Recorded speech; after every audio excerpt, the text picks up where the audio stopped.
ఈ సౌందర్య లహరిలోని అద్భుతమైన 100 శ్లోకాల్లో మనం ఈరోజు మొట్టమొదటి శ్లోకం మరియు దాని యొక్క అర్థము, అది చదవడం వల్ల మనకు వచ్చే ఉపయోగం కూడా తెలుసుకుందాము. శివశక్త్యా యుక్తో యది భవతి శక్తః ప్రభావితుం నచే దేవం దేవో నకలు కుశలః స్పందితుం అపి అతాస్త్వమారాజ్యం హరిహర విరించ దిబిరఫి ప్రణంతు స్తోతుం వాకద మకృత పుణ్య ప్రభవతి. దీని యొక్క అర్థం ఏంటంటే, శివుడు అంటే చైతన్యం, శక్తి అంటే శక్తి రూపిణి అంటే ఎనర్జీ పవర్. ఈ రెండు కలిస్తేనే ప్రపంచం ఏర్పడుతుంది. శివుడు పరమేశ్వరుడు, శక్తి అమ్మవారు ఆది పరాశక్తితో కలిసినప్పుడే సృష్టి స్థితి లయం వంటివి పనులు చేయగలడు. శక్తి లేకపోతే శివుడు కథలను కూడా కదలలేడు. అందుకనే ఆ శక్తిని ఆరాధించి హరిహర బ్రహ్మలు కూడా సృష్టి స్థితి లయాలకు కారణభూతులైనారు. పుణ్యం లేని వారెవ్వరు కూడా ఆ జగన్మాతని నమస్కరించడానికి, స్తోత్రం చేయడానికి, కనీసం స్మరించడానికి కూడా అర్హులు కారు. దీనిలో ఉన్న అంతర్లీన రహస్యం ఏంటంటే, అమ్మవారి అనుగ్రహం లేకపోతే దేవుడికైనా సరే పనిచేయడం సాధ్యం కాదు.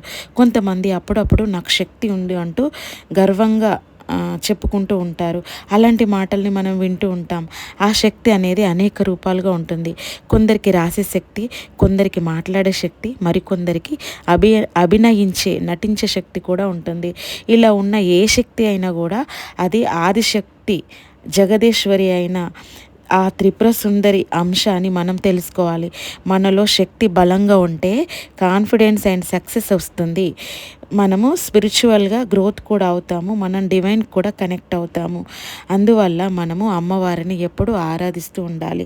దీనివల్ల ఈ మొదటి శ్లోకం చదవడం వల్ల ఉపయోగం ఏంటంటే, ఈ మొదటి శ్లోకం చదవడం వలన అంటే వరుసగా 12 రోజులు బ్రహ్మ ముహూర్తంలో లేచి మంచి స్నానాది కృత్యాలు తీర్చుకున్న తర్వాత దీపం పెట్టుకొని లలితాదేవిని స్తోత్రం చేసుకొని ఆ తర్వాత 108 సార్లు మనం చాంటింగ్ చేస్తే ఇది అన్ని పనుల్లో విజయాన్ని ఇవ్వడమే కాకుండా మనం మన జీవితాన్ని ఎలా బ్యాలెన్స్ చేసుకోగలమో ఇది మనకి చెప్తుంది.